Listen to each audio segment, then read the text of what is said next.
Assalamualaikum warahmatullahi wabarakatuh. Perkenalkan, saya Taufik Hakim dari jurusan Komunikasi dan Penyiaran Islam semester 4. Alhamdulillahirabbil alamin wassalatu wassalamu ala asrofil anbiya'i wal mursalin wa ala alihi wa ashabbihi wa rasulillahi ajmain. Pertama dan terutama sekali, marilah kita panjatkan rasa puja dan puji syukur kita atas kehadirat Allah Subhanahu wa Ta'ala yang telah melimpahkan rahmat, nikmat, karunia serta taufik dan hidayahnya kepada kita bersama, sehingga kita dapat bertemu pada kesempatan yang berbahagia kali ini. Salawat serta salam tidak lupa kita sampaikan buat junjungan kita Nabi besar Muhammad sallallahu alaihi wasallam yang telah membawa umatnya dari zaman kebodohan menuju zaman yang berilmu pengetahuan, ya seperti yang dapat kita rasakan pada saat sekarang hari ini. Yang terhormat hadirin yang dirahmati oleh Allah Subhanahu wa Ta'ala. Baiklah, untuk tidak memperpanjang kata-kata mukadimah, langsung saja saya beri judul ceramah, yaitu larangan korupsi dan kolusi dalam Islam.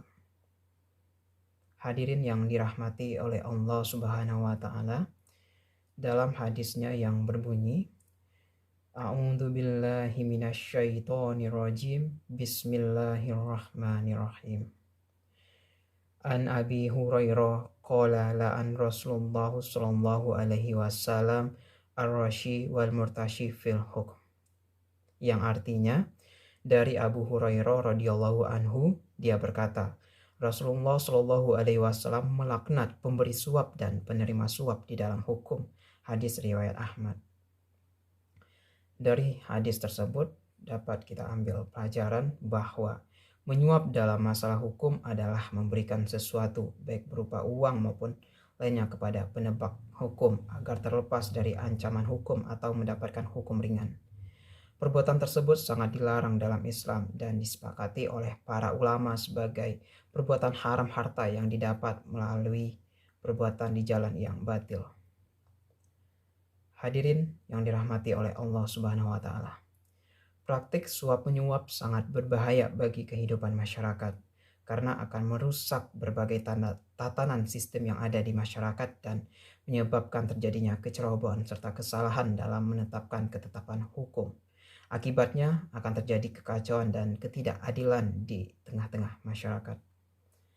Hadirin yang dirahmati oleh Allah Subhanahu wa Ta'ala, hal mengenai korupsi dan kolusi semakin diperkuat oleh Allah Subhanahu wa Ta'ala dalam firman-Nya, Quran surah An-Nisa ayat 29, yang artinya, hai orang-orang yang beriman, janganlah kamu saling memakan harta sesamamu dengan jalan yang batil, kecuali dengan jalan perniagaan yang berlaku dengan suka sama suka di antara kamu. Dan janganlah kamu membunuh dirimu. Sesungguhnya Allah adalah Maha Penyayang kepadamu. Hadirin yang dirahmati oleh Allah Subhanahu wa Ta'ala, beberapa ulama fikih pun juga sepakat jika menggunakan atau meraih harta dari hasil tindak pidana korupsi itu sama saja dengan memakan hasil rampasan, judi dan curian, di mana itu hukumnya adalah haram. Selain dalam surah An-Nisa ayat 29, Allah Subhanahu wa Ta'ala juga telah berfirman dalam surah lainnya, yakni surah Al-Baqarah ayat 188 yang artinya, dan janganlah sebagian kamu memakan harta sebagian yang lain di antara kamu dengan jalan yang batil, dan janganlah kamu membawa urusan harta itu kepada hakim, supaya kamu dapat memakan sebahagian daripadamu harta benda orang lain itu dengan jalan berbuat dosa, padahal kamu mengetahui. Hadirin yang dirahmati oleh Allah Subhanahu wa Ta'ala, di sini dapat kita ambil pelajaran bahwa begitulah pandangan Islam terkait perbuatan korupsi yang seakan sudah menjadi tradisi di negara tercinta Indonesia. Maka dari itu, sebagai umat Islam yang mengetahui hukum, maka sebaiknya kita menjauhi perbuatan yang dilarang ini dan mendekatkan diri kepada Allah Subhanahu wa Ta'ala. Demikian yang dapat saya sampaikan. Semoga